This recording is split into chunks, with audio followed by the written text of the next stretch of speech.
good evening, good afternoon, good morning, wherever you are, whenever you are looking and watching us today. Welcome to the Power Platform Today show. I have a wonderful guest this evening. His name is Justin Wilkinson. I'll bring him on in a moment. But please, if you are here and you're enjoying the show, maybe you've seen a few before, do like and subscribe. I'm now starting to say that like other YouTubers out there, so please do that. And without any further ado, here comes Justin. Welcome, Justin. You're live. Please say hello to Welcome. the people. Introduce Hel- yourself. Hello, Reese. Yeah, thank you for having me on here. Yeah, for those that don't know me, I'm Justin Wilkinson. I am based in Newcastle. I guess you could say a proud Geordie. Hello. Let's not get into the football. But yeah, I've been, well, we did okay. It could have been worse.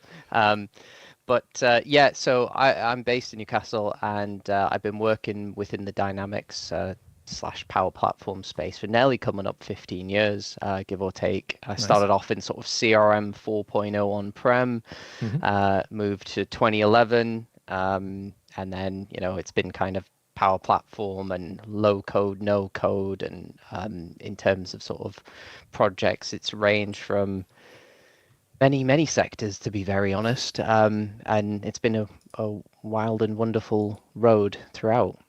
Cool. That's a fair stint. So where did you come across community and all of that? And when did you first dip your toes into that world? Yeah, so to be fair, for me, community is kind of one of the exciting parts of Dynamics 365 and Power Platform, because the product and the platform in and of itself is always growing and changing. So you can never know about the latest thing, and somebody else has always done some sort of POC on something that's on the periphery that you would have never got the chance to work on, but then just so happens that you get a project that needs that sort of, Oh, new release or yep. something along those lines.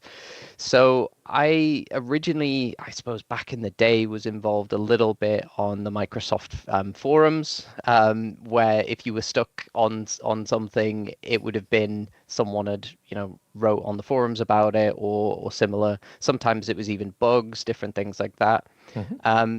And just off the back of that, there was a whole host of blogs that I came across Yeah.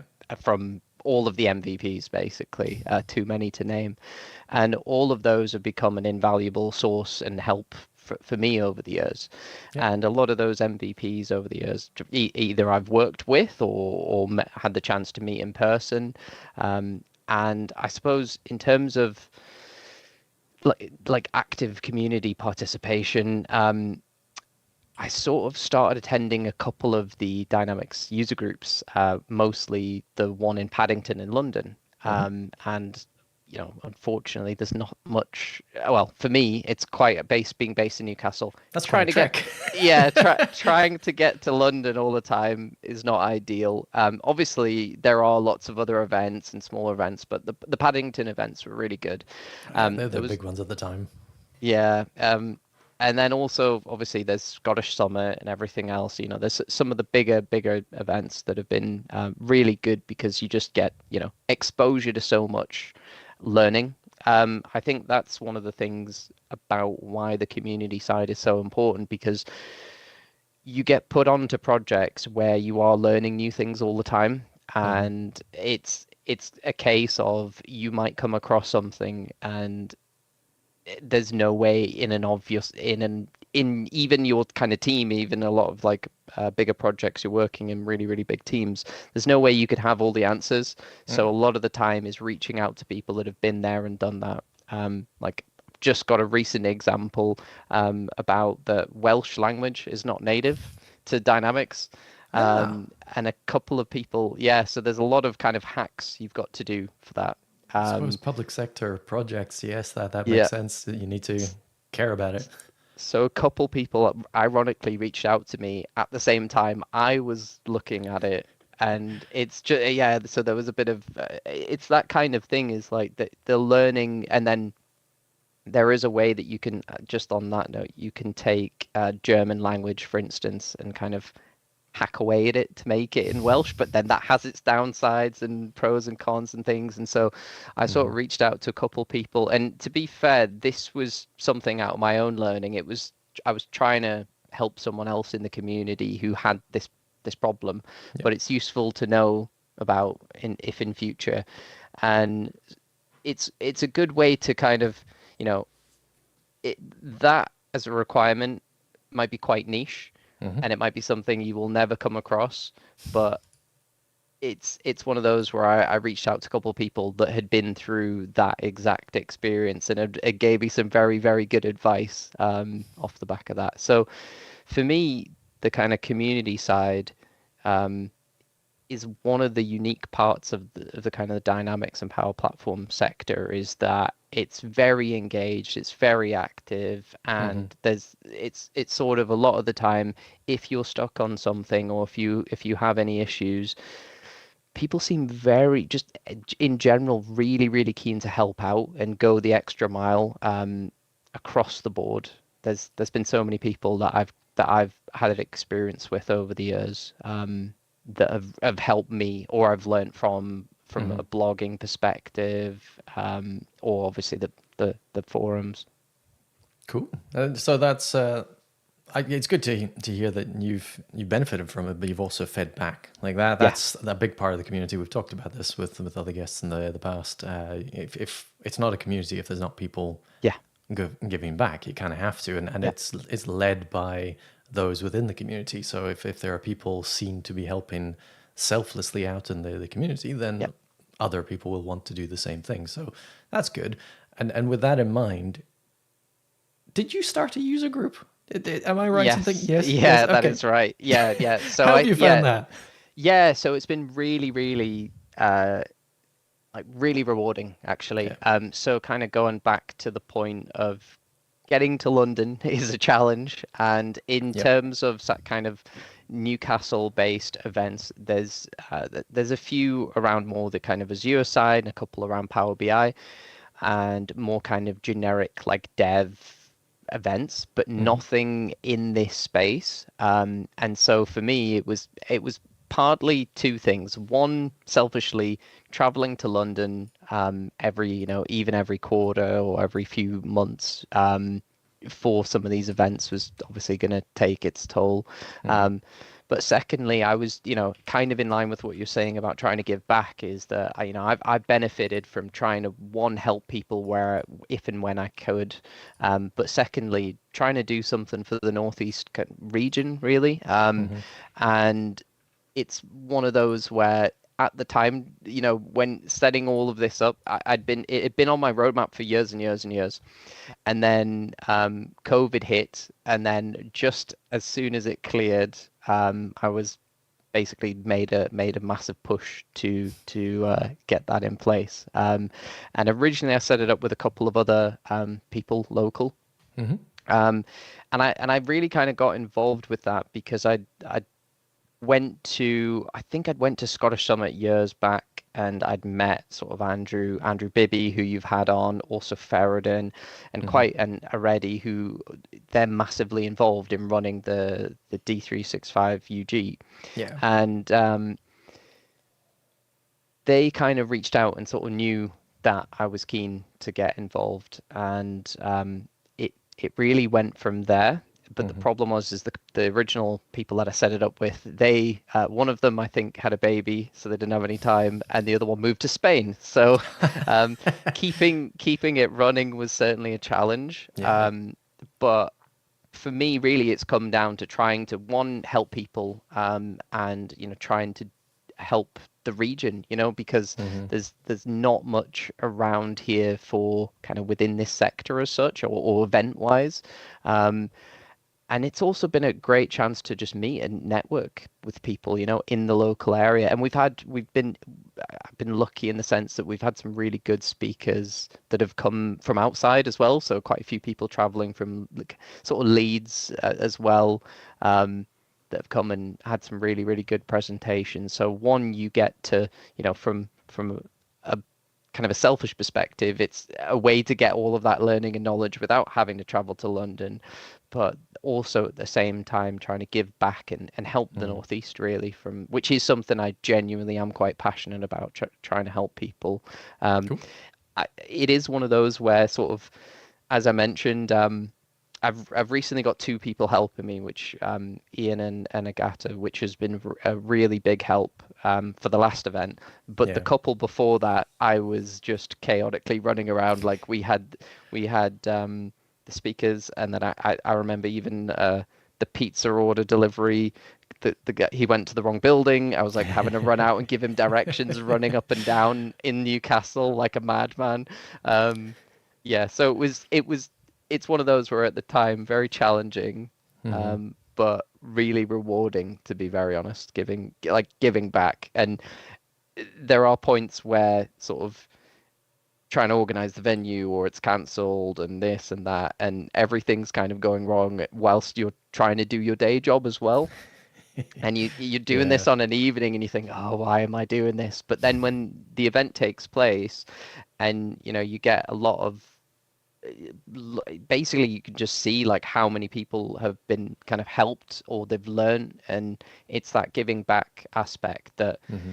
is really rewarding. So I do really enjoy it. It's obviously just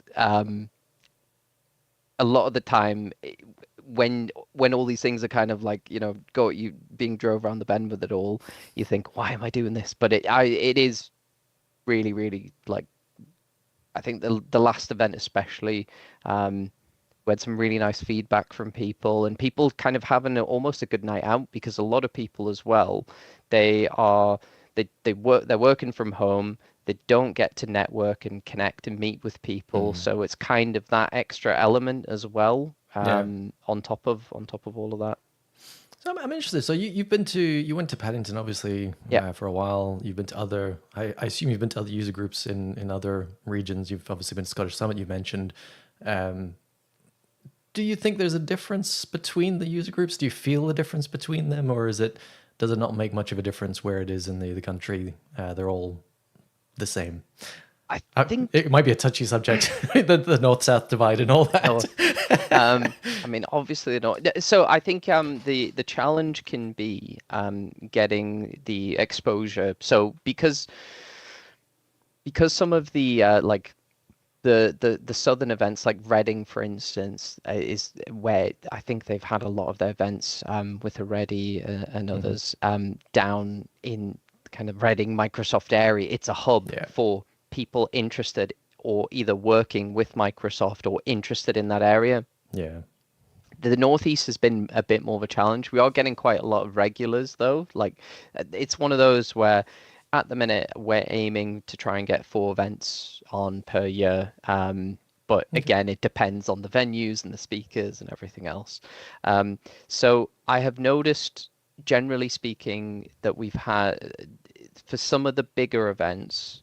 So what tends to happen is there's a big hype around the kind of day conferences. So like the Paddington events, or Scottish Summit, yeah, where you get a lot of people, you've got a lot of speakers, and then sometimes they're not as interested attending some of the smaller like local events, and so you get kind of a local kind of community. So I would say we've ranged between about 15 and 26 on average, which is really good for relatively for the region. hmm, Obviously there's been challenges from my side. So like as an example, once we picked a night that Newcastle was playing, which we'd already got it all booked. That was a challenge, and it was yeah. raining. It was like a horror. It was like a pouring. It was like a really horrible night, Mm. late in November.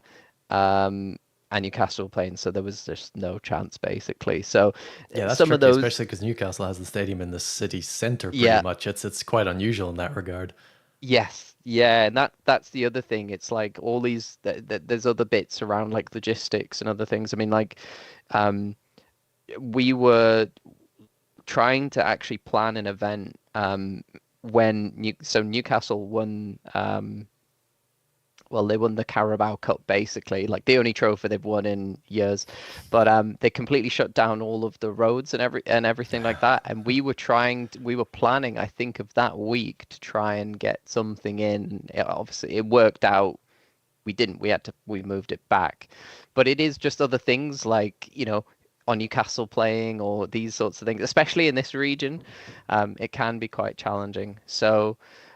What I've noticed as just a general observation is the local groups are, generally more for the kind of local passionate users. You don't get a lot of people traveling outside of the region. But we've been lucky. We've had a few sponsors that have. Um, but I think it has been what I would say on that point is that the southern events or the areas where there is a big, like anything in London does tend to get a bigger pull, Yep. um, just because of there's a lot more people within that space Yeah. in London rather than in Newcastle. Even in the region, there's only a couple of partners, and I'm managing to get a couple involved. The big exciting thing that I'm really really keen to do is try and get Greg's involved. So they were Really? potentially, yeah. There's quite they are they've obviously one of the big head offices is based in That would be Newcastle. amazing. So I'm trying. Dreams really might come true if I could get them involved. So yeah, Free I pasties for everyone. yeah, Free that's what I'm free hoping. They're sausage going to rolls. bring sausage rolls. Yeah, Yeah. yeah, that's what I'm hoping. So, yeah, I was kind of referred to a brief kind of introduction on that one, so I'm really keen to follow that one up. So Cool. we're doing well, and it's yeah, we've got kind of a keen, avid people that have set of attendees that have always been turning up. I think one of the things that have helped us is we set up like a local WhatsApp user group as well, just to try Oh, and okay. Yeah. nudge everyone basically, because even sometimes the venue might be, I don't know, on all of a sudden at the last minute had to go on the 10th floor or something, and we said first or whatever. So we set that WhatsApp group just for those that are attending, basically, so that if there are any issues, or I don't know, if someone gets locked out the building, or that, anything can happen. Yeah. We've got the WhatsApp group in, and we can all stay in touch that way as well. Yeah, that's simple, nice and easy. Because that is one of those ones I've attended a few different events and conferences and user groups in the past, and um, it can be quite nerve wracking as an attendee when you're trying to Yeah. find the location, especially if you've not Yeah. been to the venue before. And I say this from experience because SPUG, the Scottish Power Platform user group that I went to a couple of months ago now, I think it was, I'd never heard of the venue. I followed Google Maps, I got there, and it was fine, as in I could get to it. But I just arrived at this relatively nondescript office building that was all glass, and there wasn't any obvious sign or even entrance Yeah. just because of the way the building lays out. I was looking at it going, I don't know where I'm supposed to go. So I just kind of wondered a little bit. I always arrive nice and early for exactly this Yeah. reason. So I had time to walk around the building enough to have a look around, and I was kind of looking in, obviously being that sort of usual attendee look of, is this it? Is this? Can I see anything? And at that point, that's one thing I would definitely say with the Spug guys. They've got a number of helpers, and there are some people that are there just to facilitate, to make sure that attendees are attending, and that's one of the hard things of doing it on your own, is not having that kind of support. So there was someone looking out the window at the time I looked in, and so they knew I was trying to come in, so they waved and they That's opened the cool. door, and it was better. But yeah, WhatsApp group and that scenario might actually be quite a useful thing. That's a first. I've not heard anyone mention that before. I Yeah, like that idea. it's something that's helped us a lot. Where I think in terms of the sort of local user groups trying to roll that out. So there is a D365 community that others can join, and then join the local user groups as well. Yeah. But it was really really helpful for us anyway. But yeah, you're spot on. I mean, the venue's just one example. I mean, the last one of the there was an event I went to in Newcastle. It wasn't a user group, but they had basically, if you went out to the entrance, the door automatically locked and you couldn't get back in. So just conveniently, I knew a couple people, so I was calling them to tell them I was locked outside, ironically. But having just, yeah, getting to venues. One of the things as well is just nudging the attendees. So a lot of people will register and then they'll either forget. So having a kind of a firm nudge or like a personal email to say, yep, it's definitely on, everyone attend. That really helps. So for one of the very first events, we had someone dedicated literally that was just personally messaging everyone, and that really, really helped to get people. So we use Meetup for sending out sort of general updates and events. Yep. You can send a kind of a bulk update, which I always tend to do just to remind everyone, and I always put a reminder in the WhatsApp group now. But at the same time, having that personal touch actually made a really big difference that we'd noticed. But trying to get the time to do all of that is one of the challenges. Yeah, that is balancing that with real life, whether it's work or family or other commitments. Yeah. It's tricky, and I think that's something that a lot of people out there that have not done it before might not realize, like just how much goes on behind the scenes. Yeah. And how much you need to keep actively pushing it to try and get people to keep coming. And I mean, I've got a tiny bit from this. I just use LinkedIn. I don't do anything else with this at the moment. I'm not desperate to grow. I'm just putting in the hours and enjoying the conversations. Yeah. But even with that, I can see that there's some interesting challenges that I face where LinkedIn is very, very time bound. If you put something on LinkedIn, quite often people don't see it until a week after the event's actually happened. At least I've noticed that in my own viewing of other people's updates. And that's quite a challenge if you want actual real time. So that email communication makes a lot of sense, like that direct response. It can even depend on when you're posting it as well and different things like that. Or, it's one of those, it is certainly one of those challenges. What we try to do is get everything secured, ideally. So the next one we have coming up is the end of next month on the 26th, and we're still trying to secure the venue. And as an example, which is a slight challenge. So we've got all the speakers sorted. Now it's just trying to finalize the venue, and then we'll try and get a bit of a head run on that and do at least a few weeks worth of promotion, ideally. But it isn't always easy. I mean, we have had venues cancel on us literally a week before, and then we've had to move the whole thing, and speakers that have cancelled. So one of the things, all of us now, so there's myself, Ian, and Agata in terms of the kind of committee in the Northeast now. And I've always got a spare presentation just in case, like, someone doesn't turn up or we need to fill a slot. And that's the same with them as well. So just in case we can't at the last minute, because in fairness, things do happen. When we've had people, I think we had Dylan speaking, not at the last event, but the one before. And I think he had about 4.5 hour drive from Leeds. He set off really early, and the A1 had been closed down. He then ended up parking on the other side of Newcastle. He turned up soaking wet. It was, it's just part of the challenges, I guess, of hosting events in real life. There's the added benefit of, getting to meet everyone locally and networking, which really is quite nice, but there's all these other things that you've got to think about: the food, the catering, sorting all that out. And I mean, it's fairly straightforward after a while, but it's all these little variables, I suppose, that you've got at what time's the food gonna arrive, and all these sorts of things. Yeah. All right. So when you're not running wonderful events and doing your day-to-day work, what do you do what are you passionate about outside of? Wow, I mean, it feels wrong to say outside of Power Platform. Well, yeah, as you might have heard, obviously I do tend to watch Newcastle when I get a chance. trying to get a season ticket trying to get a season ticket. So if anyone is listening and has a spare seat, feel free. But no, yeah, aside from that, I've been really trying to get more focused on trying to stay active and Mm. going to the gym a lot, which has been like a massive just kind of outlet for me, I think in Cool. general. So, I mean, I used to go to the gym quite a bit before, and in terms of like gym, I'm sort of just saying like general kind of fitness, not Yeah. lifting massive heavy weights.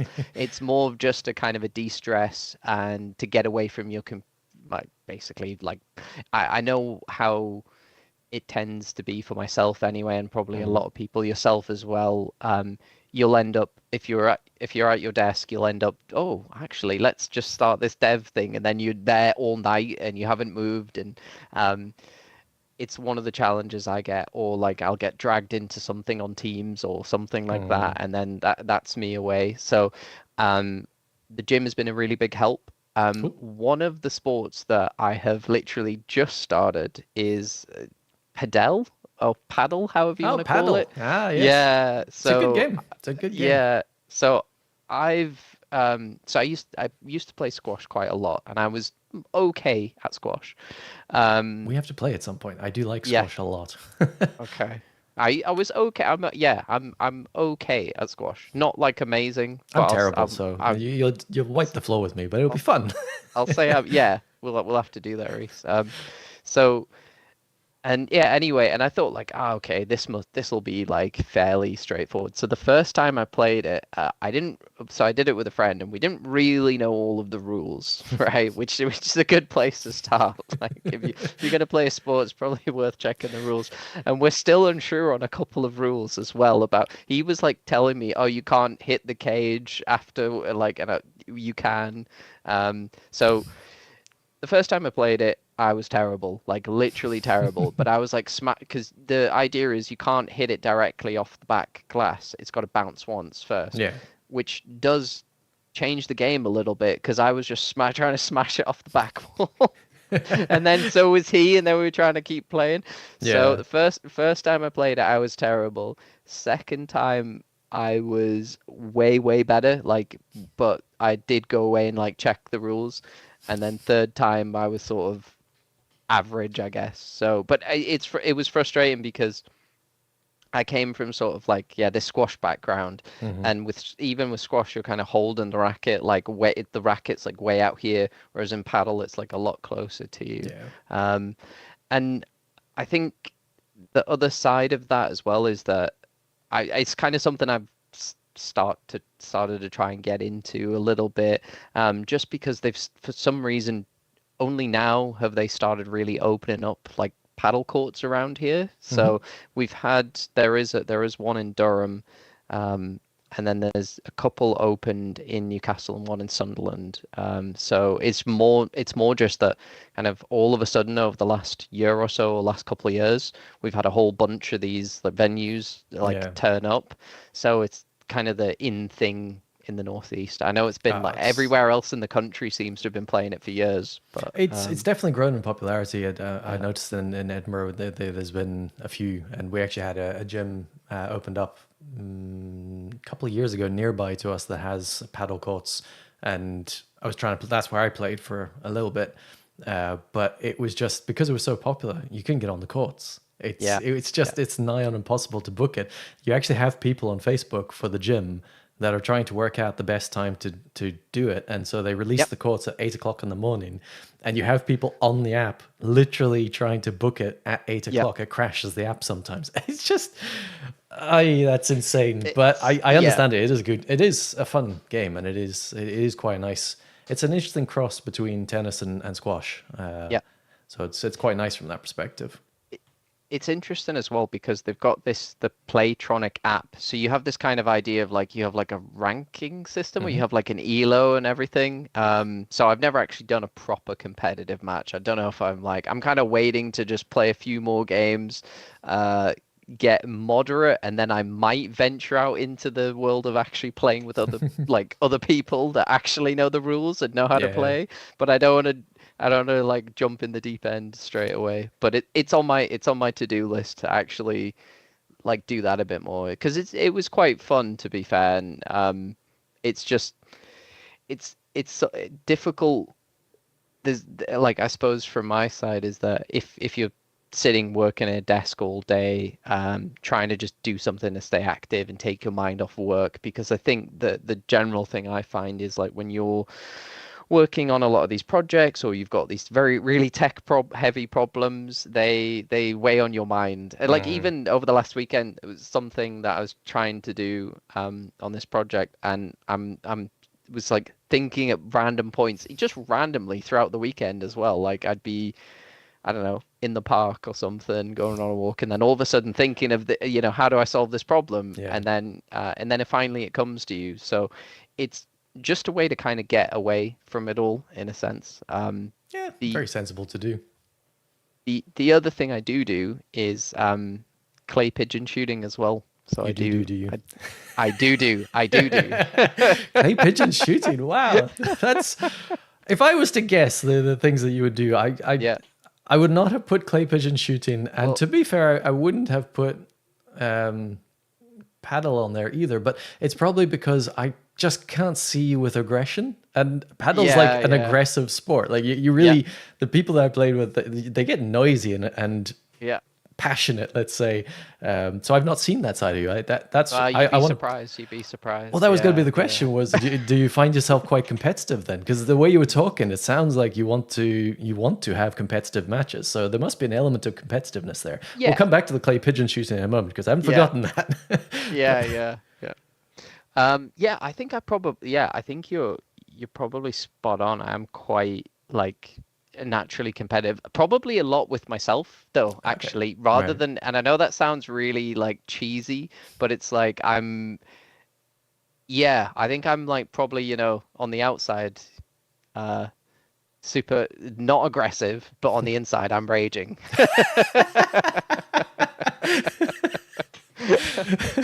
Calm and collected on the outside, Yeah, yeah, very raging calm and inferno on the cool. Yeah, inside. yeah.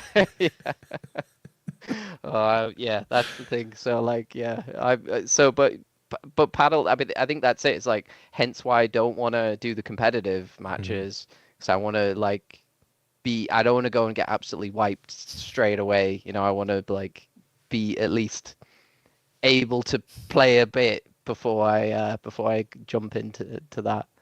That seems very sensible. And the clay pigeon shooting, how long have you been doing that? And how did you get into that then? Yeah, for a couple. So I've been doing that for a couple of years. It started off with a charity day. So I Ah, got okay. Yep. invited to a charity day years and years ago, Hmm. and it was kind of like, well, I've never shot a gun before, and I have this kind of whole you have this I don't know, like British mentality towards guns and everything like that. And I thought, well, if I'm going on this day, I'll try and go and have a lesson or something because people were like quite keen on it. Yeah. Um, and So I went and had lessons, and then it kind of just went from there, to be fair. And it's something I occasionally do. I don't hunt animals or anything like that. It's just clay pigeon Just the shooting, and sport, yeah. yeah, it's just more the kind of, I mean, even with that one, I've got some interesting stories of like many interesting stories. But there was one, I went to a place and they had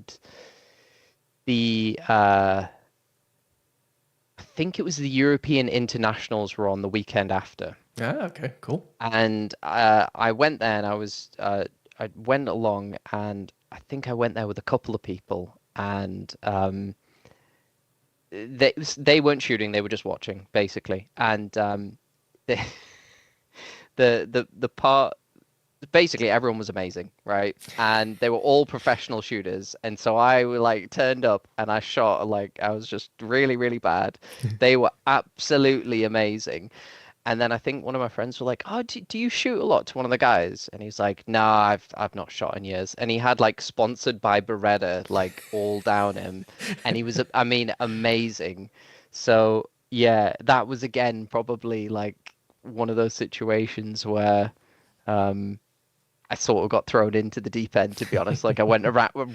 It was just very casual. Like, oh, did you want to go around? Like, there's a team of people. They're all professional shooters, and they're all practicing for next weekend's Open. Obviously, I didn't know that, and I went around with them, and I was horrendous. So, so Clay pigeon, I've done it a couple times. I do quite enjoy it when I do it, but I don't have a hankering to go out and do it on a regular basis.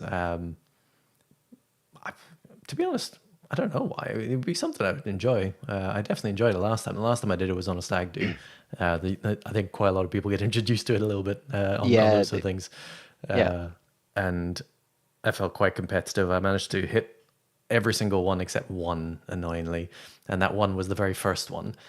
As soon as I got my eye in, it was fine. yeah, But the first time I did it, I was terrible. Like yeah, I thought I'd be good at this, and but no. But I think the second time, the guy that was taking us around, he wasn't. I mean, he was coaching. He was showing us how to do it properly, but he was also saying, "Shoot now."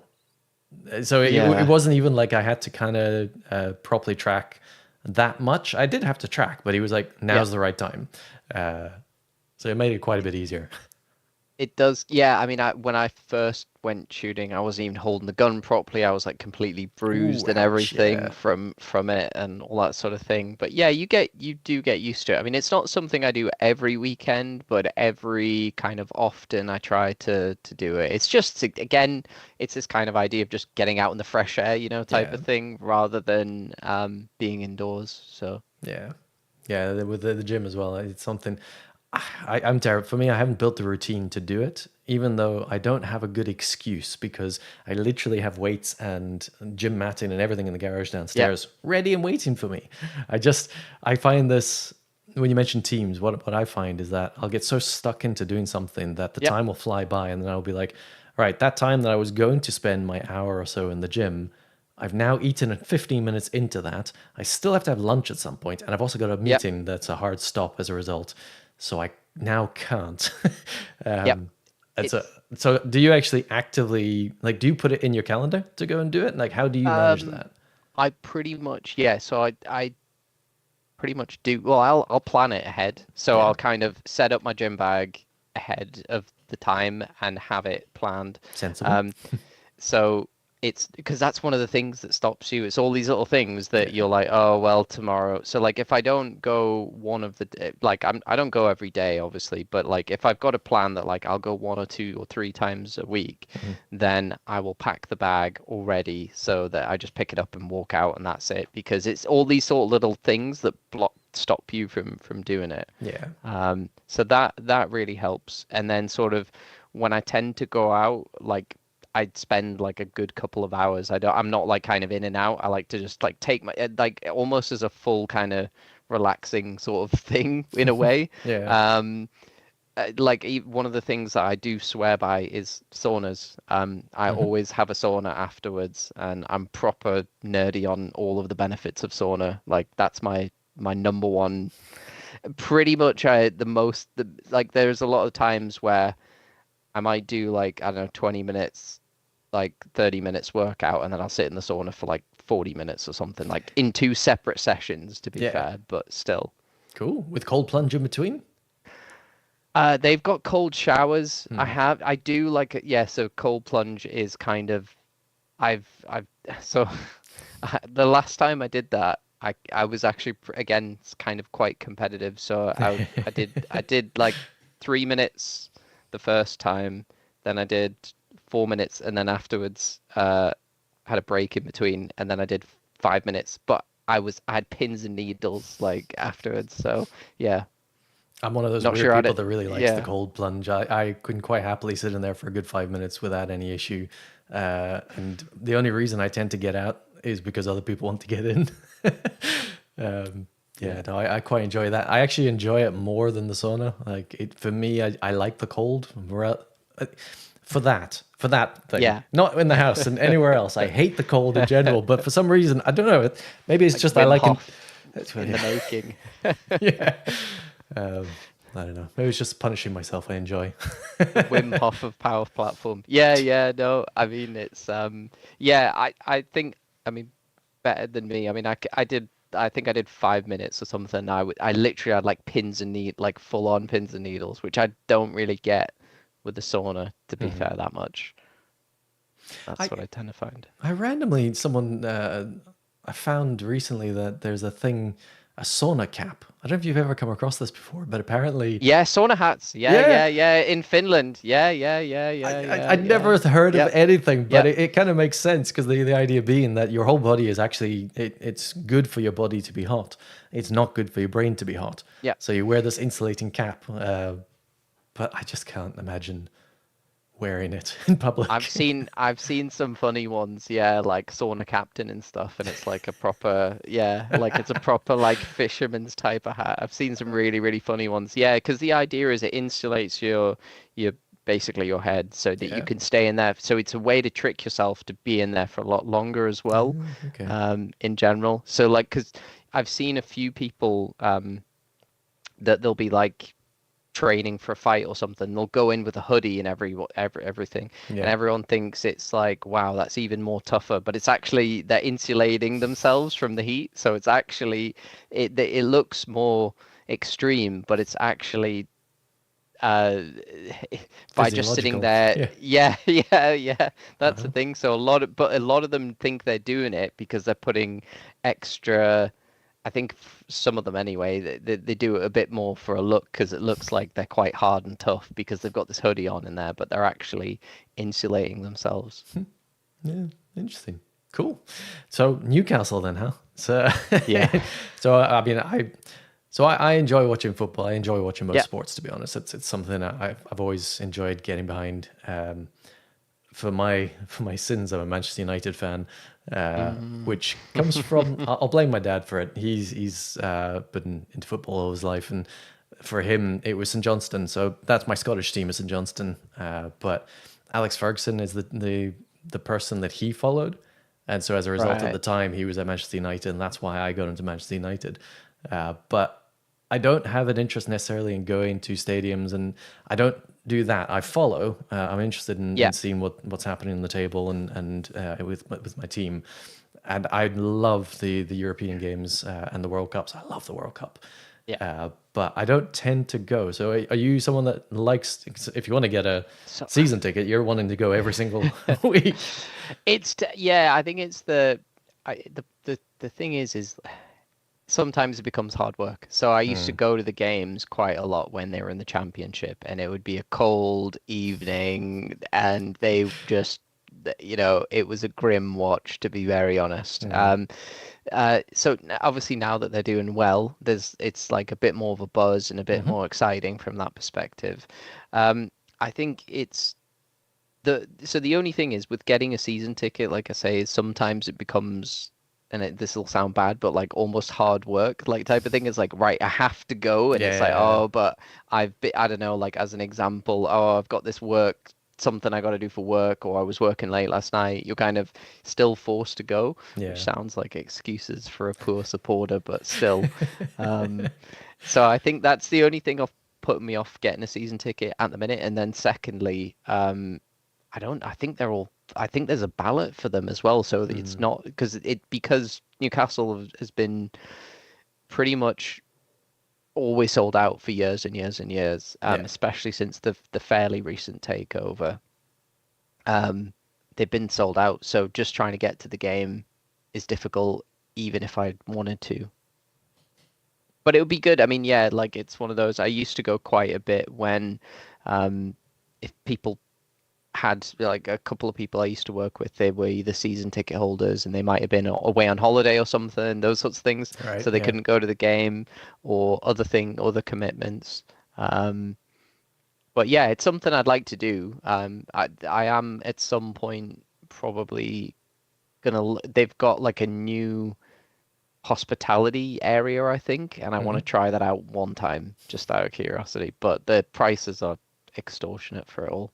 They are. That's right. You'll get Greg sponsoring the user group, and Yeah, they could take you yeah. along. Yeah, exactly. That's what I'm hoping. I'm hoping that I can like reach out to someone like that and then yeah, What you need to do is that's the you dream. need Newcastle United and Greg's. You need to get them connected so that you're the Yeah, matchmaker, and then they'll yeah. all be very I happy. And what funnily enough, one of the things that I was trying to do actually is one of the cool venues because the stadium itself, obviously, one, it's central, but two, they actually do host a lot of events. And I was trying to see if we could sort that out, but I think they're just going to end up being too expensive, I think. But that would have been like really, really a cool place to go. That would be cool. There's I actually, think I think I'm connected with someone from like one of the directors of Newcastle on LinkedIn, actually. tap So them up. That's I what might you got to have do. to reach out. Yeah, I might have to reach There's out. definitely some footballing teams out there that use Dynamics. Yeah. I know that from the Yeah. past. I definitely know there's some that have got involved in it. You should reach out to your Microsoft contacts as well. See if you can get in through that side. Yeah. Because they will definitely be connected if they're using it anyway, and that would be a good selling point for the region. Yeah. Yeah, I think that would be. I mean, obviously the stadium being right central, Yeah. and it's a very cool venue. So yeah, I might. I probably need to reach out to make a few calls, because I think that's been one of the biggest challenges of running the user groups, is just getting the venues for some Yeah. reason. It's quite difficult. And again, we're sort of, we don't have infinite budgets. It's again, we're all kind of doing this. We do have sponsors, which obviously are covering the pizzas and drinks and things, and on occasion the venue, but it's not like infinite, from that perspective. So yeah, it's definitely something that would be great. So Cool. Well, with that, Yeah. we've come to time. I have my last little segment, which is my rapid fire questions. So we'll go through those. So it's the first thing that comes to mind, but a little bit of chatting around is always good. Favorite Power Platform service?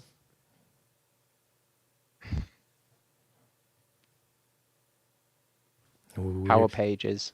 Power Pages. Oh, that's an unexpected. edgy one. It's an edgy one. No, I just one of my favorites. I love the Power Pages side of things. I thought hands down he's going to be Dataverse. I mean, he's been doing this for 15 years. Dataverse before anything else. Power Pages, nice, good. I like it. So good choice. Favorite conference? I guess I'll say Scottish Summit. Yeah, get on you. I have to, right? Everyone, Technically, it's probably the closest to me, right? So. no one is in Aberdeen, but yeah. Yeah, true. Yeah, true. Cool. Last music you can remember listening to? I'm gonna say Lil Peep. Lil If you know, Peep? you know. Yeah. It's funny that I was watching a show last night that had Lil Pep someone or other. I'm wondering if that's... I'm going to have to look in it afterwards. Anyway, podcasts or TV? Oh, podcasts. Yeah. Cool. Yeah, I've spoken to you a number of times that I have these headphones. They're in my pocket at all times because I literally pop it in at every moment to listen to podcasts. I hardly ever watch TV. I'm always sort of on YouTube, podcasts, you name it. Yeah. Cool. If you had 2 hours with no other responsibility, what would you do? 2 hours with no responsibility. None whatsoever. I mean, for you, free and easy, and because unless something's changed, you don't have kids, so it's no kids. Ooh. Only 2 hours. Only 2 hours, nice and limited. I would drive a Ferrari Formula One car. Wow. Around either Monaco or Monza or something. Jeez. They're quite different tracks. Yeah. Both terrifying. Yeah, maybe or. No, that's good because it's quite or interesting something because the Monaco is terrifying for the walls, so it's pushing. You have to push hard, and as soon as you push harder, it's more terrifying. Whereas Monzo, the harder you push, the more likely you are to crash on a very fast track. So it's quite a scary thing from that perspective. But certainly no walls, just gravel. That's interesting. Cool. Books or audiobooks? Books. Cool. And glass half full or half empty? Depends on which day. Today? Today's half full. Cool. Yeah. Excellent. Half full today because I'm speaking to you, Reese. But Shucks. sometimes it's half empty. Yeah, I'd say probably overall I'm probably more half full than empty. Cool. Excellent. And on that, Justin, thank you very much. This has been a wonderful chat. And I'm going to have to see if I can make it to your user group, because to be honest, it's a 2-hour drive. It's not that far away from me. So I should be able to make that. So I'm going to look into that. You said it was 26th next month. 26th next month. Yeah. Can you, what, really? That's okay. It'd be great to see you. I don't see any reason why not. I mean, it's what? It'll be between 6 and 9 roughly. Is that the sort of time? Yeah, 6 and 9. Means I'd be getting home very late, or I'd just stay the night. But yeah, we'll see what happens. It's certainly one of the ones that I can get to. It's harder to get to London within a nice time frame. But that one, I leave here at 4 o'clock. In theory, I could get through 6 o'clock. A little Great fast. To see you there. Yeah. Just need to make sure I've got the venue sorted. It's a shame because the last venue we've had a couple times, it's probably one of the best in Newcastle. But we can't get them anymore, unfortunately. They've been taken over. So I did try again today to see if we could get them. So, which is a shame. They also have a beer on tap in their office as well, which helps, you know. Wow. Very cool. That's very cool. That is very cool. That I like the sound of. It's like Heineken that has all the beer on tap in the staff canteen. Nice place, Heineken. Cool. Were you visiting quite a lot? No, just a couple times. But it's funny because they don't use it obviously during the working day. Like it's something that you can. I think it's not. It's more frowned upon. You can't have it and go to work, but for events after work and for anything else, the beer is just there. I mean, it's a brewing company, so there's that. But it literally is. There's a bar in the middle of the canteen, which is kind of cool. So it's a good space as a workplace for events and things. Yeah, that's kind of what this office has, I think. And their thing was, I think we worked out, I think you could rent a hot desk there for something like £300, but it gave you unlimited access to beer and prosecco, but you just have to drink that much to get your money's worth. Oh, that sounds like a job of a season ticket right there as well. Yeah. Oh, and on that note, I definitely think we'll close the night. Thank you everyone for watching, and hopefully you've enjoyed that. And we'll be back again next week. Good night and goodbye.